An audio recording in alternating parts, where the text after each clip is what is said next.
సంవత్సరాల తరబడి ఎన్ని మందులు వాడినా మీ మోకాల నొప్పులు తగ్గట్లేదా? ప్రాణ పెయిన్ క్లినిక్ లో అత్యాధునిక చికిత్స. అంతరిక్షంలో వ్యోమగామి సునీత విలియమ్స్ తిరిగి ఎప్పుడొస్తారు? ఆమె క్షేమంగా ఉన్నారా?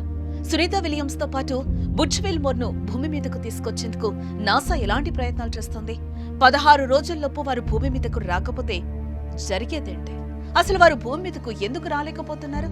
పూర్తి వివరాలు ఈ వీడియోలో మీకోసం.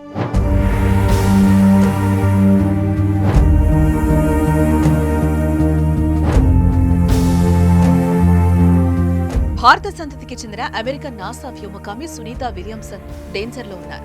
10 రోజుల మిషన్ లో భాగంగా బుచ్ విల్మోర్ తో కలిసి రోదసీ యాత్ర చేపట్టిన ఆమె తిరిగి భూమి మీదకొచ్చేందుకు ఆటంకాలు ఏర్పడ్డాయి. జూన్ 5వ తేదీన భూకక్షకు 400 కిలోమీటర్ల ఎత్తున ఉన్న అంతర్జాతీయ అంతరిక్ష కేంద్రానికి బోయింగ్ స్టార్ లైనర్ వ్యోమనౌక వారిని విజయవంతంగా తీసుకెళ్లింది.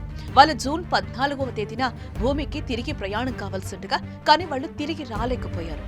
వారిని అంతరిక్షంలోకి తీసుకెళ్లిన స్టార్ లైనర్ వ్యోమనౌకలు సాంకేతిక సమస్యల కారణంగా 9 రోజుల్లో భూమి మీదకు రావాల్సిన వారు 50 రోజులు గడుస్తున్నా అడుగు పెట్టలేకపోయారు. వ్యోమనౌకలో హీలియం లీకేజీతో ఇబ్బందులు తలెత్తాయి. 28 థ్రస్టర్లకు గాను 5 పనిచేయడం మానేశాయి. దీంతో సునీత బృందం భూమికి వచ్చేందుకు కుదరటం లేదు. నాసా వారిని క్షేమంగా తీసుకొచ్చేందుకు ప్రయత్నాలు చేస్తోంది. భూమి మీద నుంచి ఆకాశంలోని స్టార్ లైనర్ కు నెలన్నరగా మరమ్మతులు చేస్తోంది. అయితే ఆ మరమ్మతులు పూర్తి కాకపోవటం అందరిలోనూ ఒకటే టెన్షన్. సునీత విలియమ్స్ ల్యాండింగ్ కోసం ప్రపంచ వ్యాప్తంగా ఆసక్తి నెలకొంది. త్వరలో క్రూ-9 మిషన్ అంతర్జాతీయ అంతరిక్ష కేంద్రానికి చేరుకోవాల్సింది. క్రూ-9 మిషన్ లో భాగంగా నాసా వ్యోమగాములు Zena Cardman, Nick Hague, Stephanie Wilson, Alexander Gorbunov ఈ నెల 18న ఐఎస్ఎస్ కు బయలుదేరాల్సి ఉంది. వారు 23 కల్లా అక్కడికి చేరేలా గతంలోనే షెడ్యూల్ ఖరారైంది. ఐఎస్ఎస్ నుంచి స్టార్నర్ వెనక్కొస్తే తప్ప క్రూ-9 ను పంపలేని పరిస్థితి ఏర్పడింది. ఈ నేపథ్యంలో స్టార్ లైనర్ ను బాగు చేసేందుకు నాసా ఇంజనీర్లు 19 రోజులు డెడ్ లైన్ విధించుకున్నారు. స్పేస్ క్రాఫ్ట్ లో తలెత్తిన సాంకేతిక ఇబ్బందులను సరిచేసేందుకు ఇంజనీర్లు విరామం లేకుండా శ్రమిస్తున్నారు. మరోవైపు ప్రత్యామ్నాయాలపైన దృష్టి సారించారు. ఈ ఛాలెంజింగ్ మిషన్ లో వ్యోమగాములను సురక్షితంగా భూమి మీదకు తీసుకొచ్చేందుకు స్పేస్ ఎక్స్ డ్రాగన్ క్యాప్సూల్స్ ను వినియోగించి అంశంపైన ఆలోచనలు జరుగుతున్నాయి. అయితే కౌంట్ డౌన్ టైం ఆందోళనకు గురి చేస్తోంది.